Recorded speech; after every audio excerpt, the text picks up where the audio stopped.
Il y a des Américaines qui rêvent toute leur vie de vivre à Paris. Moi, je n'étais pas parmi eux.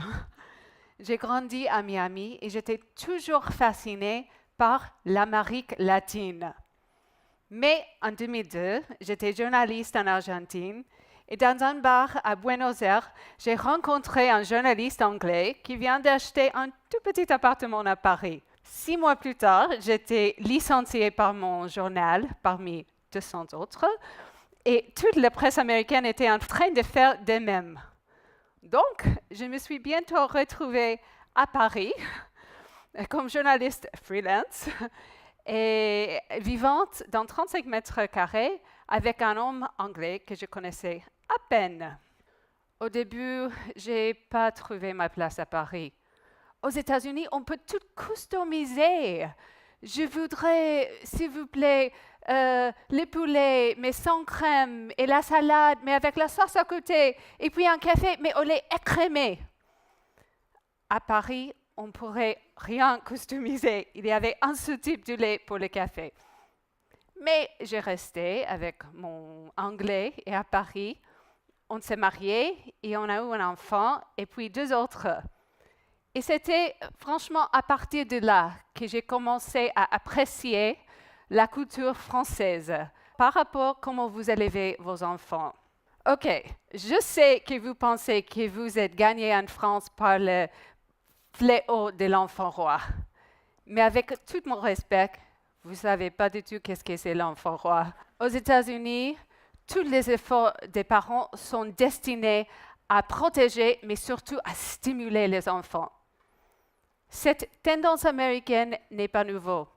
Dans les années 60, le psychologue Jean Piaget a fait un tournée aux États-Unis et dans chaque ville, il était posé ce qu'il a appelé la question américaine. How can we speed up the stages of our children's development? Comment puis-on accélérer les étapes de développement de nos enfants? Depuis 30 ans, avec l'écart croissant entre riches et pauvres aux États-Unis, cette tendance à dire le plus tôt le mieux, the sooner the better, a encore accéléré aux États-Unis. C'est comme si nous sommes tous dans une grande course qui commence au berceau. Maintenant, il y a des enfants américains qui ont souvent une activité extrascolaire chaque jour de la semaine. Pour faciliter tout ça, les mamans américaines deviennent des mamans taxi et toute la famille s'organise autour d'un grand tableau banque au code couleur, comme dans une entreprise. Un sociologue a appelé ce phénomène la famille frénétique. On peut imaginer l'impact sur les parents américaines. La satisfaction des couples a une base de 20 ans, pendant 20 ans.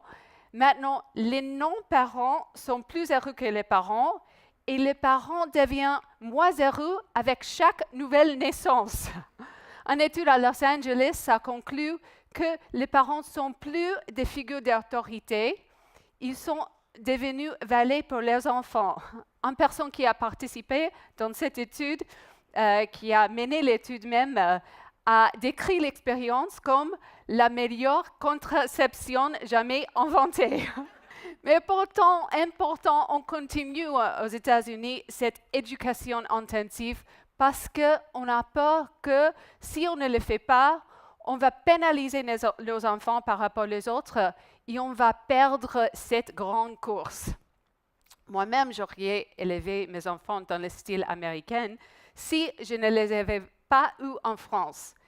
Mais le fait d'être entourée par des parents français, d'avoir scolarisé mes enfants en France, ça m'a fait découvrir un style d'éducation tout à fait particulier. Ça m'a tellement intéressée que j'ai mené pendant 3 ans une enquête sur ces sujets. OK, bien sûr que je généralise. Ce n'est pas que tous les parents français font la même chose. Mais il y a certains principes de base issus d'une sagesse populaire française générale. Petit à petit, j'ai rencontré, j'ai écouté certaines expressions. Parmi eux, il y en a 8 qui sont mes préférées, que je vous présente. Bonjour. Aux États-Unis, un enfant qui rentre chez moi n'est pas du tout obligé à me dire bonjour, à me saluer.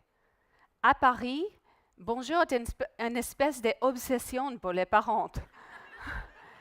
J'ai une copine qui m'a dit que quand il y a des invités chez elle, sa fille doit venir dire bonjour et sinon elle reste dans sa chambre toute la nuit. Dire bonjour, c'est une façon de montrer que l'enfant est bien élevé, bien sûr, c'est le code social. Mais c'est aussi pour lui faire apprendre qu'il n'est pas tout seul au monde. C'est un premier pas vers l'empathie. Attends. Attends. Dans les supermarchés, à l'école, dans la maison, j'ai beaucoup entendu ce mot « attends ». Et c'est vrai que les enfants français attendent beaucoup. Ils attendent leur heure pour l'heure du repas pour manger. Ils ne sont pas censés interrompre les adultes. Ils doivent attendre leur tour pour parler. Moi, j'avais imaginé que mes enfants sont nés patients ou pas, comme si c'était un trait de personnalité. Mais les parents français ont considéré la patience comme une espèce de muscle qui devient plus forte avec la pratique. Sage. En anglais, on dit « be good », sois bon.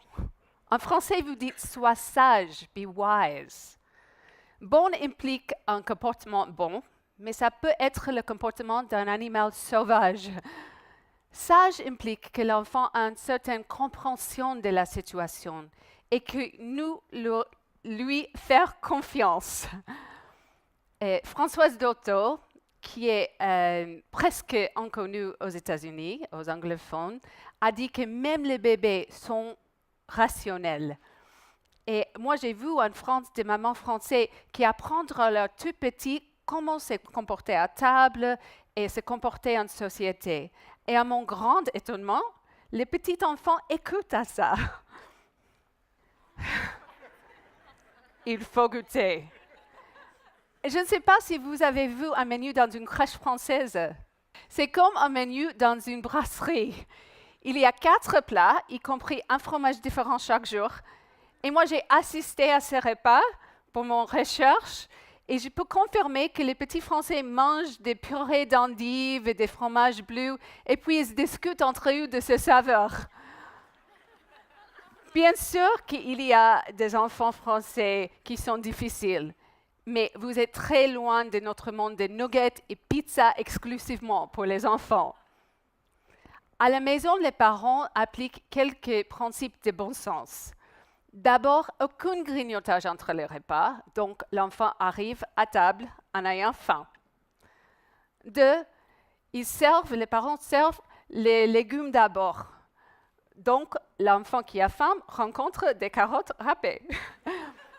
Et 3, tout simple, mais pour moi magique, il faut les goûter. Parce que c'est en essayant de nouveaux aliments qu'on apprend à les aimer, même pour les grandes. Équilibre. OK, aux États-Unis, je connais des parents d'enfants de 6 ans qui n'ont jamais passé une nuit séparée de leurs enfants. En France, je connais des parents qui passent un week-end par mois, toute seule. Ici, la couple est vue comme le fondement de la famille. Un magazine a dit que si votre libido n'est pas revenu 4 à 6 mois après l'accouchement, il faut que vous cherchiez de l'aide professionnelle. Je sais que les mamans, surtout françaises, sont très occupées.